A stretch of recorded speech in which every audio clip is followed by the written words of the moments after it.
I'd like to demonstrate how to create an accountant study stack. Of course, this will be something you can use to teach other teachers how to do this. So without further ado, I'll try to show you how to do this. First of all, there's a login right here that you create. Use your school email and then create a password. Notice the free sign up right there. This is what it'll look like if you do the free sign up. You can do Facebook users, or you can use this. This is what I use on the right for using my school email, and it's always worked beautifully for me. But since I already know what my password is, I'll just log in. I'll back up and log in.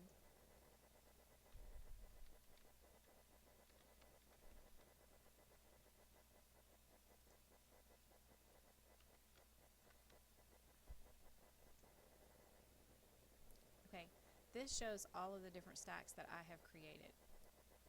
As you can tell, I've done several, but in order to create a new stack, yours wouldn't have that, but you would just click on create a new stack, and then you would put in the name of the study stack.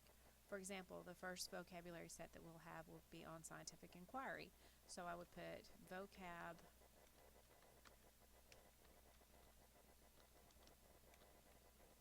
inquire. Okay, and then I would put term and definition because it would be vocabulary, and then I would have to click on save changes. I don't want to let others edit, so I'll click on that, and let's see, I will allow others to view the set, and I will allow it to generate random fill-in-blank clues for activities. So we'll go ahead and put save changes. Okay, and then you'll see the yellow that says that the data has been changed. Now you'll click on data, and then you'll begin typing in your definition and your term. For example, we would have something like observation,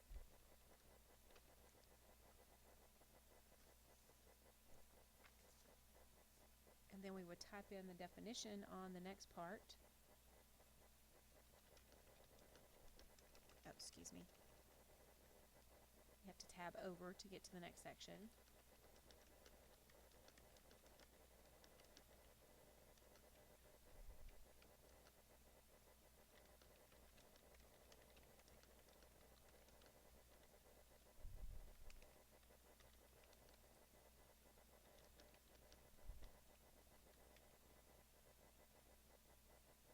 Okay, and let's do another one.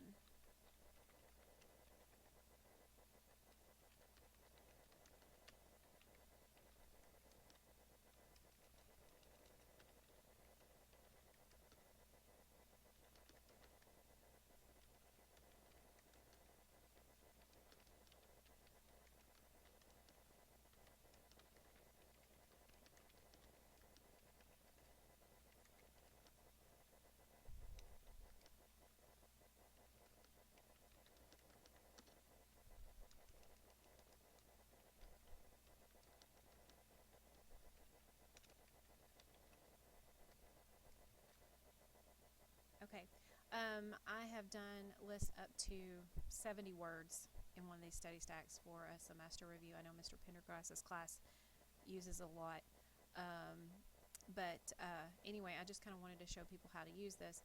Okay, so if I did several more words, then I would add them to my stack, and I'd say save changes.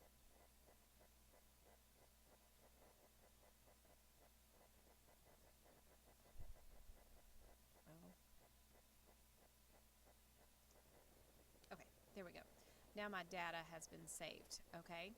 Now, if you come down here to the bottom, you can click on flashcards, and it'll bring up the card, and you can change it so it shows the definition first, and then it will show the definition, and then the kids will try to think of what it is, and then they can click on it, and then once they've got it correct, then they can put it over here, and then another one will come up, try to guess what it is, and they can work with these flashcards until they're completed.